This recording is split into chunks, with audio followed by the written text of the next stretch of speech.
Folks, today I'm bringing you a special live stream, catching my cheating husband red-handed. I held my phone up, the camera aimed at the bedroom door. The number of viewers in the live stream room was skyrocketing, comments scrolling endlessly. Holy cow, is this really happening live? You got this, girl. Open the door. I took a deep breath and pushed the door open forcefully. Good thing I blurred out the sensitive parts, otherwise it would have been an absolute eyesore. But's panicked face and Olivia's ghost-like expression were completely exposed on camera. Wife. What are you? Ethan fumbled to pull the blanket over himself. How did you get back? I sneered, zooming in the camera. If I hadn't come back, how would I have seen this spectacle? The comments flew by. This guy is such a jerk. He's a director at our company, and that's his secretary next to him. You're fierce. Support tearing into the cheating scumbag. Olivia shrieked, turn it off. Turn off the livestream now. Turn it off? I adjusted the camera, making sure to capture her distorted face. When you were sleeping with my husband, why weren't you afraid of being caught?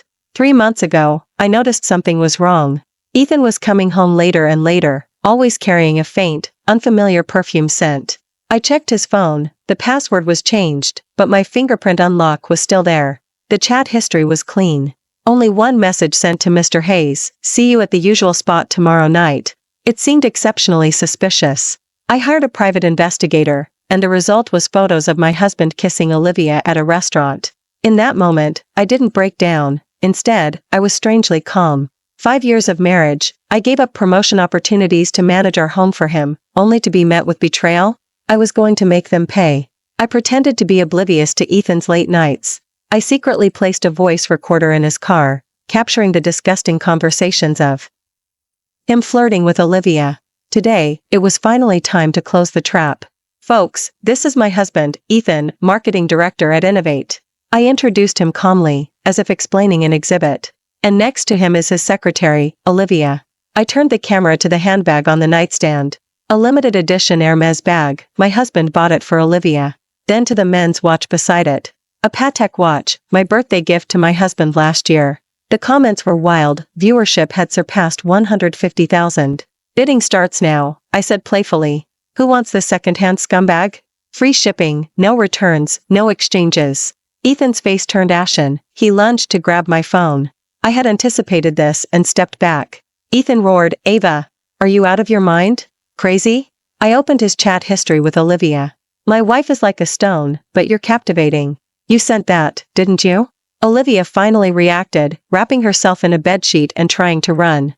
I stepped aside, making way. Go ahead, your face has already been seen by tens of thousands. The livestream viewership continued to soar. The hashtag selling my cheating husband hashtag had already reached trending topics. Starting tonight, their social ruin would last longer than my pain. One last reminder to all my sisters out there. I spoke to the camera. Hashtag always be vigilant hashtag, and never treat trash like treasure. With that, I decisively ended the livestream. Ethan's face turned from ashen to deathly pale, his lips trembling, unable to utter a single word. Olivia huddled in the corner, wrapped in a sheet like a ridiculous mummy, only her hateful eyes visible. I put my phone back in my handbag, took out the divorce papers I had prepared in advance, and tossed them onto Ethan. Sign these and contact my lawyer. Ava, do you know what you're doing? Ethan finally found his voice, though it was only bluster. I'll sue you for invasion of privacy. This is a crime. I couldn't help but laugh, pulling out a USB drive my handbag and shaking it in front of him. This contains records of you embezzling company funds to buy that handbag, and videos of you and Olivia working overtime in the company conference room. Ethan choked like a duck, all sound abruptly cut off. Olivia abruptly looked up, her smeared makeup-covered face etched with shock. Clearly, she had no idea those romantic moments in the conference room were captured by surveillance video. I ignored them, turned, and walked to the closet, taking out my already packed suitcase. You're leaving? Ethan's voice softened. Ava, let's talk. It's all a misunderstanding. I paused, turning to look at him. A misunderstanding? Like last month when you said you were going to Miami for a business trip, but you actually took her to Key? Or when you said you were working until midnight, but you were actually meeting her privately at a hotel? I took one last look around the home I had nurtured for 5 years. Our wedding photo still hung on the wall. Ethan's smile was so sincere back then. Wait. Ethan chased me to the door barefoot, oblivious to his comical appearance in only his underwear. You can't just leave like this. our 5 years of marriage. I sneered, 8 of those months, you were sleeping with her. The elevator doors slowly closed in front of me, shutting out his distorted face. Only then did I allow my hands to tremble. 3 deep breaths later, I barely managed to calm down. In the underground parking garage, I sat in the driver's seat and opened my phone. 3 of the top 5 trending topics were related to my livestream. Hashtag selling my cheating husband, hashtag caught cheating livestream, hashtag always be vigilant, hashtag clicking on the topics. My livestream recordings were everywhere, with over 1 million shares. I opened WhatsApp, 99 plus unread messages. Most were from friends, expressing shock and concern. Many former classmates I hadn't spoken to in years suddenly reached out to offer support.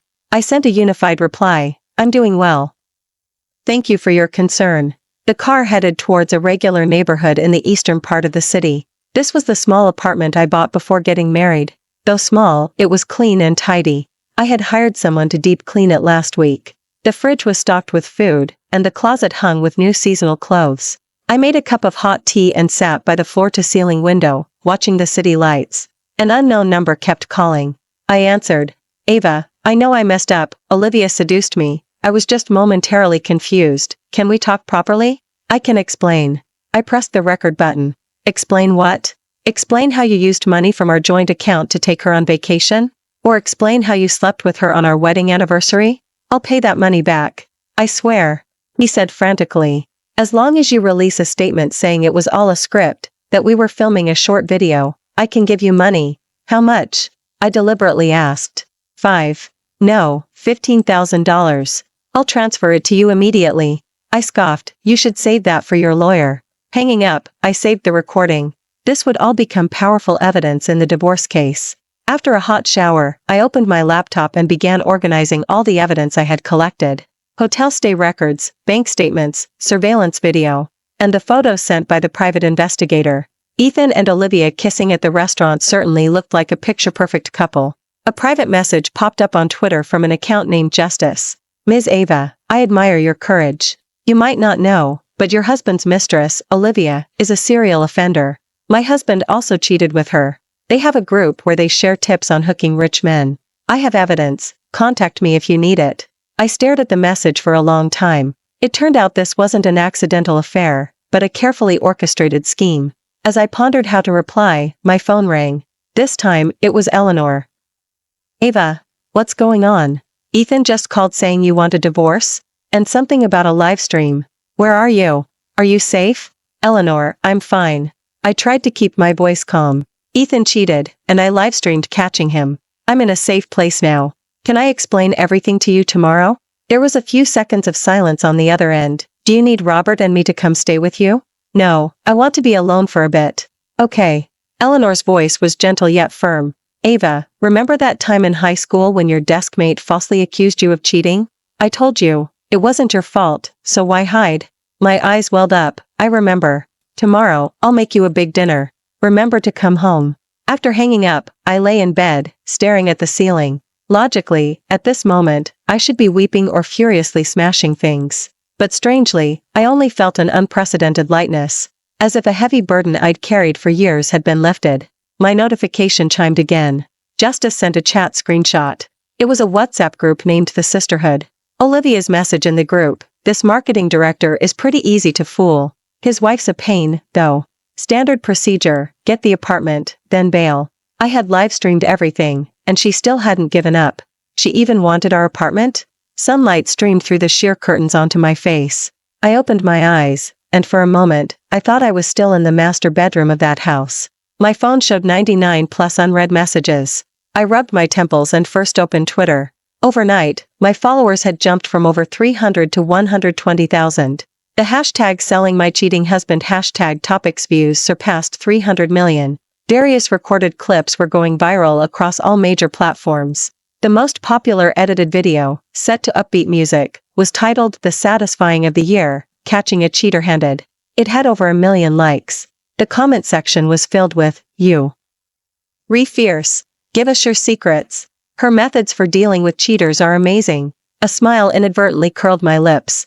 It seemed that people's anger towards cheaters was universal. After washing up, I brewed a cup of coffee and logged into my livestream account. This account was originally for sharing book reviews and only had a few hundred followers. I changed the livestream title to Ava's Clear-Eyed. The description read, "Being cheated on isn't scary, being unclear-eyed is." Then, I started the livestream. "Good morning." I smiled at the camera. No makeup, hair casually tied in a ponytail, wearing a simple white t-shirt. I didn't expect yesterday's incident to attract so much attention. Thank you all for your concern. Viewership grew by hundreds per second. Comments scrolled madly, "You're beautiful even without makeup. Teach us how to spot cheaters." What happened next? Regarding yesterday, I don't intend to say much more. I took a sip of coffee. Today, I want to share how I first noticed things, which might help some sisters who are feeling confused. The first signal was the scent. He always had a faint women's perfume on him when he came home. He explained it was because there were many female colleagues in the office. The second was his phone. The password suddenly changed, but the most obvious thing was his charging habit. Before, he would casually toss his phone on the sofa to charge when he got home. Later, it became inseparable from him. He even took it into the bathroom when he showered. The livestream viewership had already surpassed 50,000, and gifts continuously scrolled across the screen. I continued to share those easily overlooked details. Suddenly increased over time, a lack of interest in family activities, inexplicably nitpicking my appearance. Most importantly, intuition. I pointed to my gut, intuition. When you start to suspect something, it's probably already an issue. Don't second-guess yourself, go find OU. The livestream lasted 40 minutes, ending with over 200,000 followers. I turned off the livestream and let out a long sigh. Remembering the private message I received last night, I decided to ask about it. "You said Olivia is a serial offender?" "Justice, it's not just her. They have an organization that specifically trains young women to hook wealthy partners, then extort money through various means." "Do you have evidence?" "Justice, not only do I have it, but I also know they have an in-person meeting next Wednesday. If you're interested, we can discuss it in person." We arranged to meet at 3 in the afternoon at a coffee shop downtown. The doorbell suddenly rang. Through the peephole, I saw Ethan's haggard face. His eyes were bloodshot, his suit wrinkled, he had completely lost his usual polished look. "Ava, I know you're home." His voice was hoarse. "Let's talk, just 5 minutes." I considered it, then opened the door. But I didn't let him in, just stood in the doorway. "Speak. Let me in first." He tried to push the door, but I stood firm. "For minutes," I said coldly. Ethan gritted his teeth, then suddenly knelt. "I was wrong. I truly know I was wrong. It was all Olivia, that B*TCH, she seduced me. 3.5 minutes. You." He abruptly stood up, his expression instantly menacing. "Ava, don't push your luck. I'm telling you, I have dirt on you too." I raised an eyebrow. "Oh? What dirt?" "That invoice you expensed last year, the amount was inflated," he said viciously. "And that $15,000 you secretly transferred to your mom, that's marital property." I couldn't help but laugh. First, that invoice was approved by the finance department, with Mr. Davies' signature. Second, the money to Eleanor was from my premarital savings. The bank statements clearly show it. "Can't you think before you speak?" I took a step forward, forcing him to retreat. "As for you, that $30,000 consulting fee you paid Mr. Hayes, which project account did that come from?" Ethan's face went white. "How do you know that? You think you're the only one who can check accounts?" I sneered. "Now, are you going to leave on your own, or should I call your company's audit department?" He opened his mouth, but ultimately said nothing, turning and stumbling away. In the afternoon, I arrived at the coffee shop early, choosing a corner seat. Sarah also arrived 5 minutes before the agreed time. She was a sharp, 30-something woman with short hair, wearing a crisp suit. "Hello, I'm Sarah." She walked to the table and extended her hand. After a brief exchange of pleasantries, she cut straight to the chase. "My husband, David, was Olivia's previous target. They met at an industry forum. 6 months later, I discovered their relationship." She pulled a folder from her handbag. "This contains hotel stay records, transfer receipts, and explicit messages Olivia sent him." When I confronted her, her reaction was exactly like in your live stream, no remorse, even mocking me. I flipped through the materials. One WhatsApp group chat screenshot caught my attention. The group name was The Sisterhood. Olivia had posted, "Old Wong has agreed to buy me an apartment. Once he's paid in full, I'll find an excuse to break up." Sarah lowered her voice. "Later, I found out Olivia was simultaneously dating 3 men, all married executives. They have a complete network, someone responsible for coaching their speaking techniques, someone providing target information, and even dedicated legal advisors teaching them how to avoid risks. I frowned. Don't the police get involved? It's hard to define legally, Sarah said with a bitter smile. These women are very clever. They never directly demand money or gifts. They always get men to voluntarily give them, and those men are prominent figures who don't want to make a fuss. I thought of the Hermes bag Olivia carried, and my stomach churned. That wasn't a token of love, it was a professio. NAL trophy. You said they have in-person meetings? I asked. Next night, at the Grand Hotel. A glint flashed in Sarah's eyes. I plan to go undercover to gather evidence, but it's too risky alone. I immediately understood her meaning. I'll go with you. Sarah smiled. I knew I found the right person. We discussed the action plan in detail, agreeing to meet again on Tuesday to refine the specifics. As we were leaving, Sarah asked me, "Do you hate Olivia?" I thought for a moment. More than hate, it's disgust. I understand. Sarah nodded. But remember, our target is the entire group, not personal vengeance. Leaving the coffee shop, I called Olivia. It rang for a long time before she answered. The background noise was chaotic. "Who is this?" she asked unpleasantly. "It's me, Ava." Olivia gritted her teeth. "You have the nerve to call me? Do you know you've ruined my life?" I almost laughed out loud. She destroys other people's families, and she has the audacity to play the victim? I controlled my emotions. Let's talk somewhere, about Ethan. What's there to talk about? Grand Hotel, tomorrow at noon. Just the two of us. I deliberately mentioned their meeting location. Olivia scoffed. Fine. I'd like to see what stunts you can pull. The next day at 11:40 a.m., I arrived early at the Grand Hotel lobby, choosing a window seat. The hotel was luxuriously decorated, frequented by business people and celebrities. I ordered a cup of black tea and waited patiently. Exactly at noon, Olivia walked in, clicking her heels. She wore large sunglasses and a mask, but her distinctive Hermes bag revealed her identity. Seeing me, she walked over with her head held high, like a proud peacock. "Spit it out." She plopped down and took off her sunglasses. Even with heavy makeup, she couldn't hide the dark circles under her eyes. Presumably, that live stream had given her quite a headache. I smiled. About the live stream, I apologize. I was too impulsive. Olivia was clearly caught off guard by this opening, momentarily stunned. Then she sneered. "What, did you sleep on it and change your mind? Realized you can't live without a man?" I was just curious. I gently stirred my teacup. "What about Ethan attracted you? He's only average looking, and he started to gain weight. His only advantage might be a bit of money." Olivia scoffed. "Don't act so high and mighty. Weren't you just after his money when you married him?" I smiled. "When we married, I earned more than him." "Oh, please. Everyone knows he's a marketing director now, earning a high six-figure salary." Olivia dismissed me with a sneer. "But don't worry, I wouldn't even look twice at someone of his caliber. If it weren't for a group assignment, I wouldn't bother with him." "A group assignment?" I feigned curiosity. Olivia realized her slip and quickly changed the subject. "What do you want, exactly? If you're here to beg me to let Ethan go, forget it.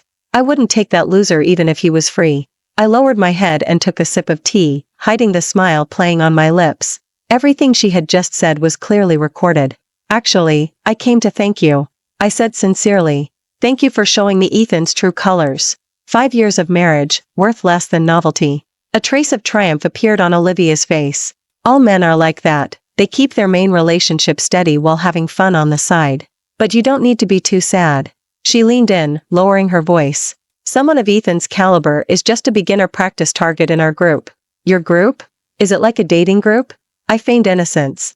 Olivia let down her guard, flicking her hair boastfully. "Something like that. We have a sisterhood that specifically shares how to meet successful men. Next time we have an event, I can invite you. Even though you're a bit older, you can still be fixed up." I suppressed my disgust and smiled. "That would be wonderful." We chatted about other innocuous topics. Olivia Gra. duly relaxed her guard, even boastfully revealing some of her achievements. A senior executive at a listed company bought her an apartment, a bank manager bought her. An hour later, we parted ways amicably. Only when Olivia's figure was out of sight did Sarah emerge from the hotel. She shook the voice recorder in her hand. "Got the recording." Even more revealing than I expected. In the recording, Olivia not only admitted her relationship with Ethan but also revealed key information like group assignments. Combined with the evidence Sarah provided, the outline of a professional scam group gradually became clear. I imported the recording into my laptop and used software to remove background noise. Olivia's voice came through clearly. Someone of Ethan's caliber is just a beginner practice target in our group. I converted the audio to text, compiling a detailed record. My phone vibrated. It was a message from Sarah. Just got word, the meeting this Wednesday has changed locations. It's now at Azure Private, 8 p.m. Can you make it? I immediately replied, no problem, what do I need to prepare? Dress glamorously, wear sunglasses, and pretend to be a new member. I'll get you a membership card beforehand. Putting down my phone, I opened my closet to assess my clothes. Most were comfortable business attire. The only thing that could be called glamorous was a black dress I bought 3 years ago. Looks like I needed to go shopping. Just then, the doorbell rang. Through the peephole, I saw a middle-aged woman in formal attire standing outside. Excuse me, are you Ms. Ava? She asked politely. I am Ms. Miller from Insight Firm, sent by your mother to consult on your divorce. Only then did I remember that Eleanor had mentioned yesterday introducing me to a lawyer specializing in divorce cases. I quickly invited her in. Ms. Miller was in her 50s, with sharp eyes and a crisp, decisive manner of speaking. After reviewing the evidence I had collected, a slight smile played on her lips. You've prepared very thoroughly. This evidence is sufficient to prove the other party is at fault in the marriage. Combined with records of him embezzling joint property to purchase luxury items for a third party, I'm confident we can secure over 70% of the joint assets for you. What about the livestream video? I hesitated. It doesn't constitute an infringement, Ms. Miller said with a faint smile. The livestream took place in your own home, and as a spouse, you have the right to know about your partner's infidelity. Their faces weren't blurred in the video because they themselves didn't take any measures to conceal themselves. This constitutes voluntary public display of their image. The weight lifted from my chest.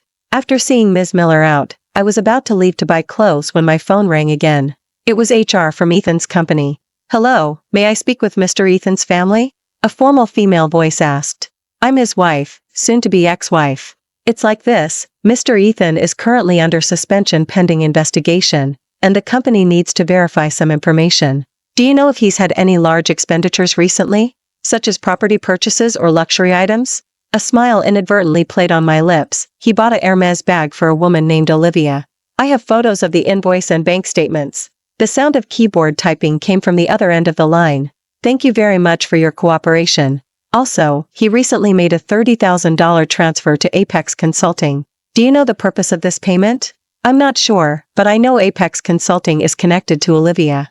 I flipped open the documents Sarah gave me. The registered address is an office building in a bustling commercial district, but it's actually a shell company. This information is very useful. We may contact you again if needed. Hanging up, I felt a surge of good mood. Humming a tune, I changed clothes, ready for a shopping spree at the mall. Just as I reached the door, my phone rang again. This time, it was Robert. His voice was unusually tense. Ava, Ethan is here at the house. He insists you come over and is sitting in the living room refusing to leave. My heart tightened. Has he done anything? Not yet, but he's very agitated, keeps saying you ruined his career. Robert, call the police, I said, grabbing my car keys. I'll be there in 20 minutes. Whatever you do, don't provoke him. Although had never been violent, desperate people do desperate things. Eleanor and Robert were getting old and couldn't handle any shock. My car had just pulled up to my parents' building when I saw a police car also arriving. 2 police officers and I went upstairs simultaneously. Pushing open the door, I saw Ethan sitting on the sofa, his head in his hands. Hearing the commotion, he abruptly looked up, his eyes bloodshot. In just a few days, he looked 10 years older, unshaven, his suit wrinkled. That's him. Robert pointed at Ethan and said to the police. He trespassed and threatened us. Ethan saw the police and immediately stood up, misunderstanding. I came to visit my in-laws. He's lying, Eleanor said excitedly. The moment he walked in, he said he was coming to settle scores with my daughter and even talked about taking us all down with him. I walked up to the police. This is my husband. We are currently going through divorce proceedings. He has harassed my parents, and I want him removed from the premises. The police officer nodded and turned to Ethan. Sir, please step outside with us to talk. Ava, you're ruthless. Ethan suddenly flared up but was restrained by a police officer. You've ruined my career, my reputation. I won't let you get away with this. Watch your language, the officer warned. I walked up to Ethan and looked him directly in the eyes. Ethan, you brought all this upon yourself. No one forced you to cheat. No one forced you to embezzle company funds to support a mistress. It was all a setup by you. He roared. You planned it all along, just waiting for me to make a mistake. Yes, I planned it. I sneered. I planned to believe you every time you lied, to take care of your sick mother while you were with your mistress at a hotel, to pour my heart into this home while you used our joint assets to buy her handbags. Ethan was speechless and was let out by the police.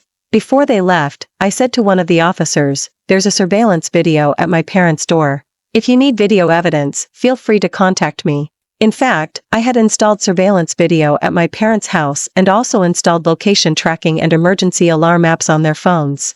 Ever since I discovered Ethan's infidelity, I had been preparing for every possibility. After reassuring my parents, I drove to the mall. On the way, Sarah called. I just got word that Olivia has been summoned by the police. That quickly? I was a bit surprised. It's not about our case. Sarah's voice was excited. It's another victim who reported her. Apparently, the amount is huge. We need to seize the opportunity at tonight's meeting. We agreed to meet at a coffee shop in the mall. I quickly bought a dress and a pair of vintage sunglasses. Then I went to the jewelry counter and chose an imitation diamond necklace that looked valuable but cost less than $150. Sarah arrived before me, a booklet resting on the table in front of her. Seeing me, she immediately waved. Just got my hands on some internal documents, the training manual. I leaned in to look. The cover read The of Socializing for Elite. Flipping through it, the content was sickening. Chapter 3, How to Identify Value. Chapter 5, The Timeline from Meeting to Intimacy. Chapter 7, Techniques for Guiding to Voluntarily Gifts. Closing, Maximizing Gain Breaking the Law. This is basically a scam tutorial. I closed the manual in disgust. Sarah nodded, and they have a team of professional lawyers guiding them. Their actions walk the line of legality. Men giving gifts are considered voluntary donations, and transfers are loans. Even if the amount is huge, it's hard to define it as fraud. I frowned. What should we do? Sarah pondered for a moment. We need to figure out the core members of this organization. Olivia is just a small player. There are bigger fish behind her. She took 2 cards from her handbag. These are the membership cards I managed to get. We'll use these to get in tonight. Your persona is Lisa, a new member who just started dating a VP at Stellar. Azure Private was located in a high-end villa district on the outskirts of the city, with tight security. When I arrived, a line of luxury cars was already parked outside. I took a deep breath and linked arms with Sarah. She gave a final warning, no matter what you see or hear, don't show surprise. Our goal is to gather evidence, not to expose them on the spot.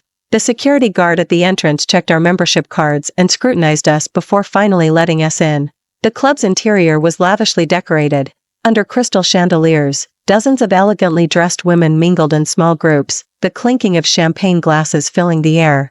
New here? A woman in a red bodycon dress walked over, sizing me up.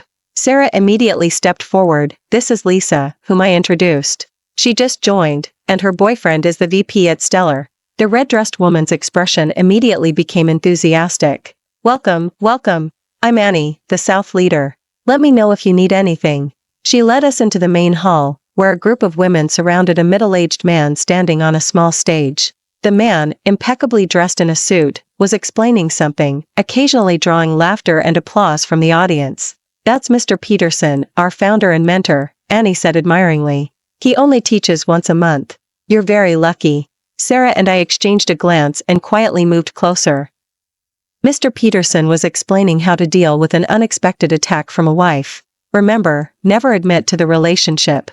If his wife confronts you, just say you're ordinary colleagues. If she has evidence, cry and say he forced you. A burst of laughter rippled through the audience. Someone raised a hand and asked, what if she records audio or video? Good question. Mr. Peterson was beaming. That's why we require all gifts and transfers to go through a third-party company's books. Remember our 3 principles: no admitting, no signing, no direct receiving of money. I suppressed my nausea, pretending to listen intently. Sarah quietly recorded everything with the pinhole camera hidden in her handbag. After the lecture, it was free networking time. Annie enthusiastically introduced me to several senior members. They unreservedly shared their achievements. One had just secured a real estate mogul and received an apartment. Another was simultaneously managing 3 boyfriends, earning over $30,000 a month. What about you? How's your VP boyfriend? A blonde-haired girl asked me. I pouted. He's alright, just a bit stingy. Only gave me a Cartier bracelet. Oh, you need to learn how to guide him, the blonde girl offered enthusiastically. Next time, just mention that your best friend's boyfriend bought her a Porsche. Then act envious, but don't explicitly ask for one. I pretended to have a sudden realization, nodding along while subtly observing my surroundings. Mr. Peterson was in a corner, speaking in low tones with a few other people. I made an excuse to go to the restroom, trying to get closer to eavesdrop. Just as I reached the corner, a hand suddenly grabbed me. It was Sarah. We need to leave right away. Olivia just walked in. Olivia had been summoned by the police, but she was released so quickly, likely due to insufficient evidence. Let's take the back exit. Sarah pulled me, and we ran. We didn't breathe a sigh of relief until we were inside the car and the doors were locked. Back home, I immediately backed up tonight's video footage to the cloud. Just as I finished showering, my phone suddenly rang. Hello? I pressed the record button. Ava. Ethan's voice was unusually hoarse. I was wrong, I really understand now. I frowned. Are you drinking? I got fired. The audit found the $30,000. That bitch Olivia, she was never even divorced. Her husband showed up, saying he's going to sue me for military marital infidelity. My heart pounded. Olivia was actually married? She certainly had a lot of nerve, living such a wild life outside of her marriage. Military marital infidelity is a criminal offense, much more serious than regular cheating. Ethan's voice choked. Ava, I regret it. Can we start over? I promise. I couldn't be bothered to listen to his nonsense and hung up directly. I sat in a chair in the courtroom. Today was the final hearing for Ethan and my divorce case. Months ago, Sarah and I submitted all the evidence we had collected to the police. Chan and the group were all apprehended. Following the leads, the police also busted a major fraud and money laundering network. Ethan was sentenced to prison for military marital infidelity. And today, in civil court, he would pay the price for betraying our marriage. Will the plaintiff please present your final statement? The judge said. I stood up. During 5 years of marriage, I wholeheartedly managed our household, while the defendant Ethan not only committed adultery multiple times but also conspired with members of a fraud ring to transfer our joint assets. My voice held no anger, no choke, only a calm statement of facts. Evidence was displayed sequentially on the projector. Ethan and Olivia's hotel stay records, along with transfer slips showing him embezzling public funds to buy Olivia luxury items. Portions of Chen's group's financial records marked as Ethan's contributions. According to Article 46 of the marriage, in cases of divorce caused by bigamy or a married person cohabiting with another, the innocent party has the right to claim damages. My lawyer, Ms. Miller, added, our side requests that the defendant be stripped of all assets and pay $75,000 in emotional damages. Ethan sat in the defendant's box, his face ashen. The once dashing marketing director now wore a suit that hung loosely on his emaciated frame. His eyes were baggy and swollen, and his hair had thinned considerably. When the judge asked if he had any objections, he shook his head. The judge delivered the verdict in court. The divorce was granted, 80% of our joint assets were awarded to me, and Ethan was ordered to pay an additional $45,000 in emotional damages. As I walked out of the courthouse, media reporters swarmed me, their cameras and microphones pointed at my face. Ms. Ava, are you satisfied with the verdict? We hear you're writing a book, is that true? As an anti-cheater advocate, what message do you have for women? I faced the cameras. Today is not just my victory, but the victory of all those who have faced betrayal in marriage and bravely chosen to stand up. After speaking, I got into the car. Sarah, in the driver's seat, gave me a thumbs up. Well said. That's going to trend for sure. Stop teasing me. I buckled my seatbelt. How are things coming along with the support group? Everything is all set. Sarah started the car. We've got over 200 people signed up. We had to switch to a bigger venue. The car drove towards an office building downtown. Sarah and I founded the Clear Women's Support Group.